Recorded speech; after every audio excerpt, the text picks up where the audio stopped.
What if events in history, such as the Cuban Missile Crisis, the assassination of President Kennedy, or even man first setting foot on the moon, were influenced by an outside force, an alien force, and a secret government agency?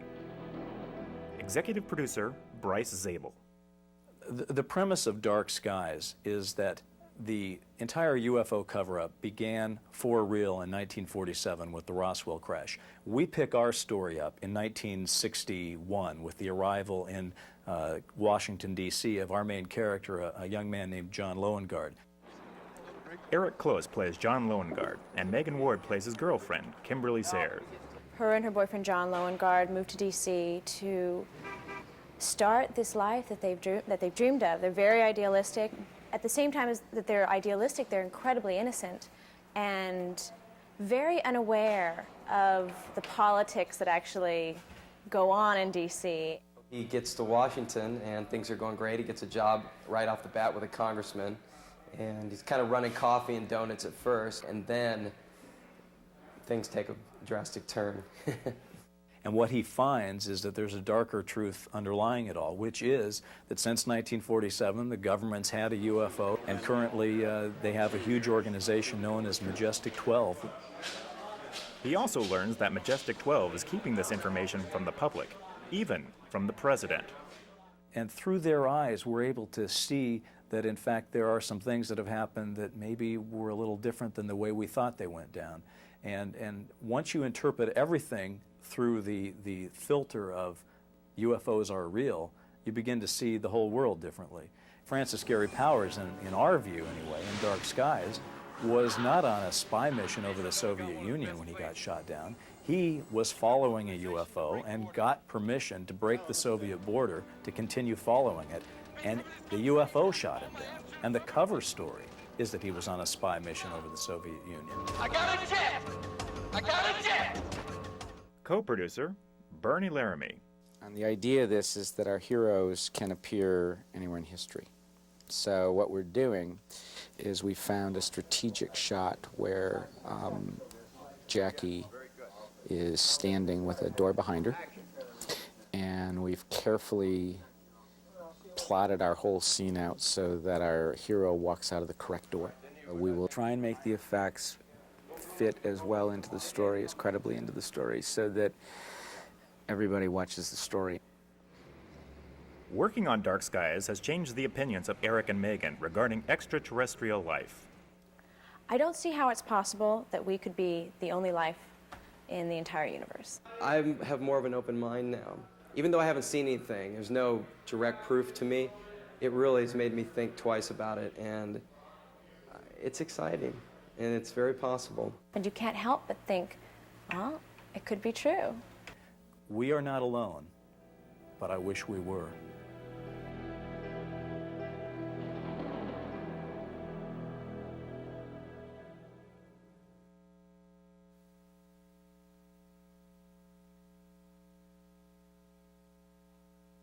I think people will be shocked by our take and our vision of aliens and what they can do and how they control, and how our lives as Americans will be affected by them.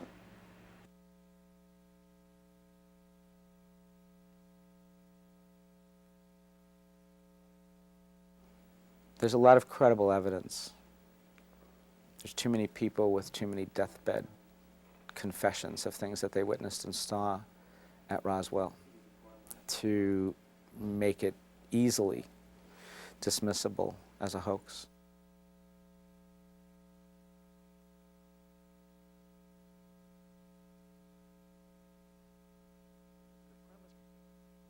The premise of Dark Skies is that the entire UFO cover-up began for real in 1947 with the Roswell crash. We pick our story up in 1961 with the arrival in Washington, D.C. of our main character, a young man named John Loengard.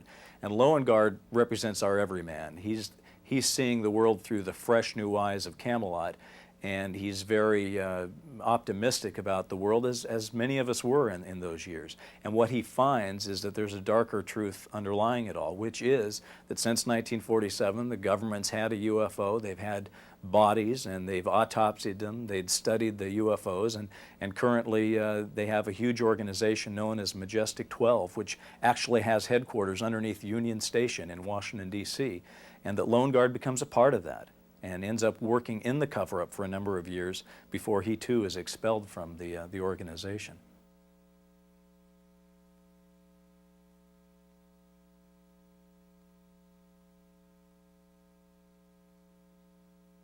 We see John Loengard and Kimberly Sayers as the two people who represent all of us as a country. That when John Kennedy came to office, we were all younger then. We were all more optimistic, and we were all a little bit naive about the way the government operated and about the way things happen. And through their eyes, we're able to see that, in fact, there are some things that have happened that maybe were a little different than the way we thought they went down. And once you interpret everything through the filter of UFOs are real, you begin to see the whole world differently.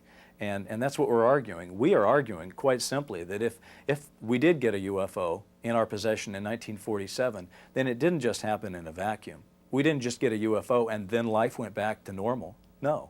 A lot of things happened over that period of time, and it continued to happen to this day. So as we pick up our story in 1961, keep in mind, they've had the government has had a UFO for 14 years, and they've had bodies they've autopsied for 14 years. And as we pick up our story, we take it to the next level, and that's really what Dark Skies is about.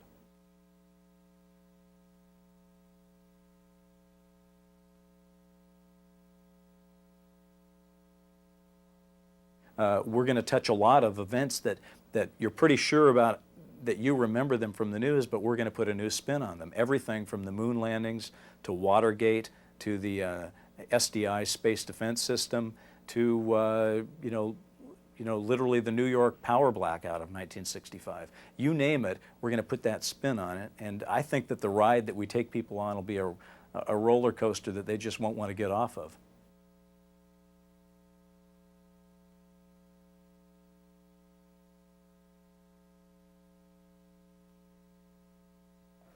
This is a roller coaster ride. People, once they turn on their TV and they make the choice to get on, you better hang on to their seats, because this is a wild ride, I'm telling you, from start to finish, and it is nonstop.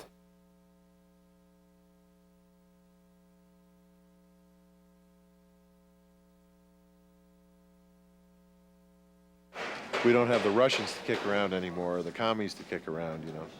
But the idea of some alien force, which, as I say, is a metaphor for almost anything, is exciting, and it's starting to get me thinking about ways to take this character in.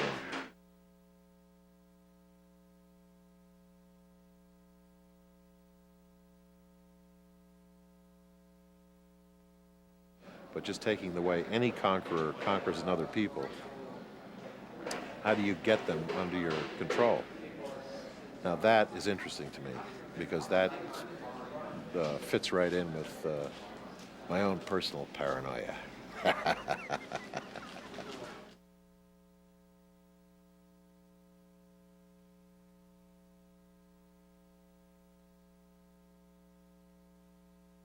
Oh, the truth is overrated, John. Yeah, baby. But what you're doing can't stay hidden forever. I've got a subpoena here from the U.S. Congress. If you agree to cooperate with me now, I will protect our conversations, and you will not be named as a source in any hearing or investigation. Your faith in the power of Congress is charming. I've already read about Roswell. I know about Project Sign and Project Grudge. I already know a lot more than you think I do. What else do you think you know? Flying saucers don't come from outer space. You're building them, aren't you?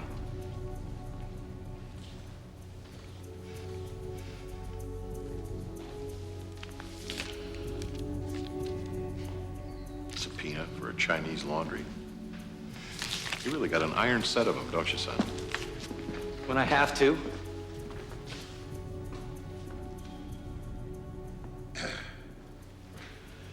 You just have to understand, Mr. Lone Guard, that truth has a price. You just have to decide if you're willing to pay it.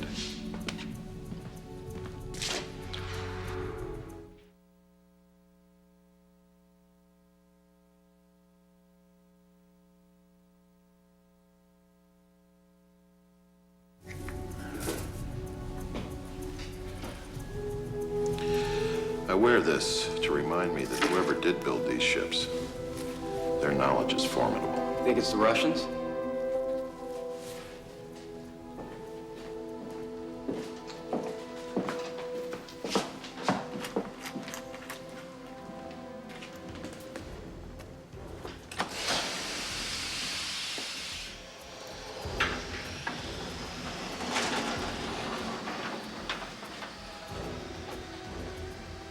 You tell me, Mr. Lone Guard. Does this look Russian to you?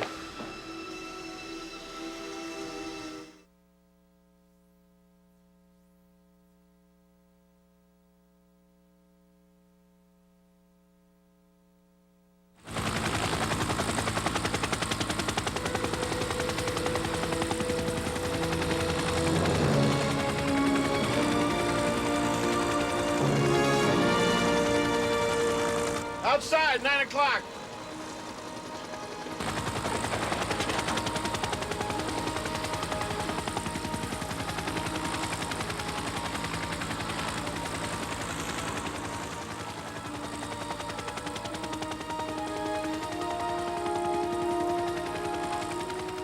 Why would anybody smart enough to make one of those be so dumb as to put it out here where the whole world can see it? They didn't. We're 30 miles from nowhere. Last week, a private pilot who got lost reported it to a local sheriff's office. Why didn't the farmer who owns the field report it? Good question.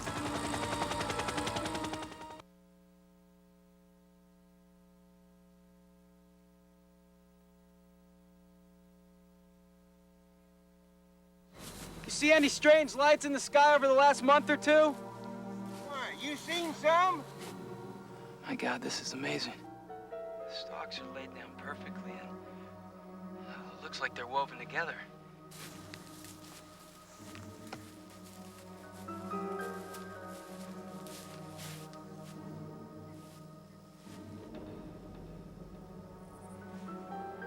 I found something. Whatever it is, it looks like it's made of gold. It's that design again.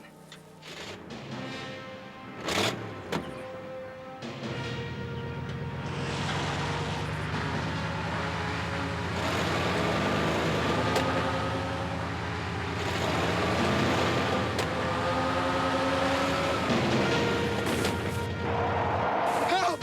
Help! He's trying to kill me! Go, go, go.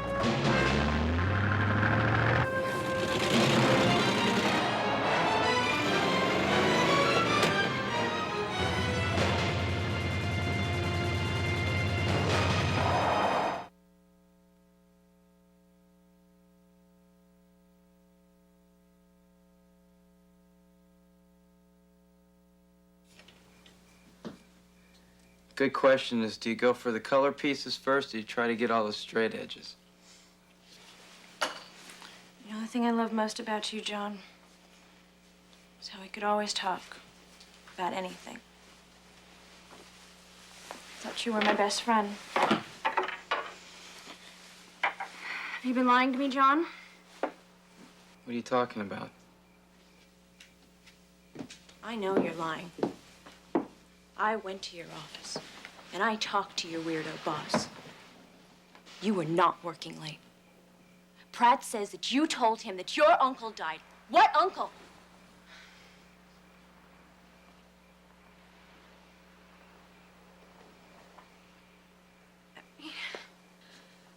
Are you punishing me because I wouldn't marry you? Are you jealous of me because you want my job? What is it, John? I want to tell you everything. But it is so damn complicated. Well, you were gonna uncomplicate things right now. Come tomorrow, I'm moving out.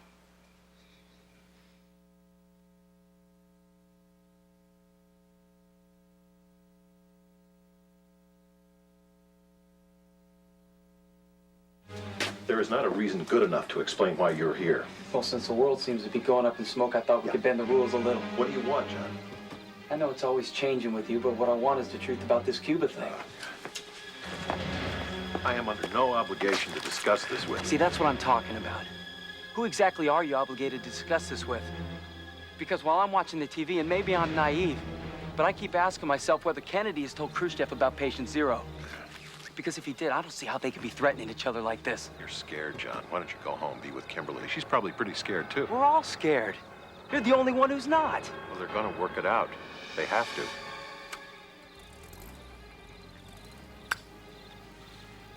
President Kennedy doesn't know about Majestic, does he? I took a big chance taking you on board, John, you know? Oh, so I should be eternally grateful? Forget it. Not if I'm being lied to. Now, it's a simple question, Frank. Does he know? Yes or no? President Kennedy knows what he needs to know.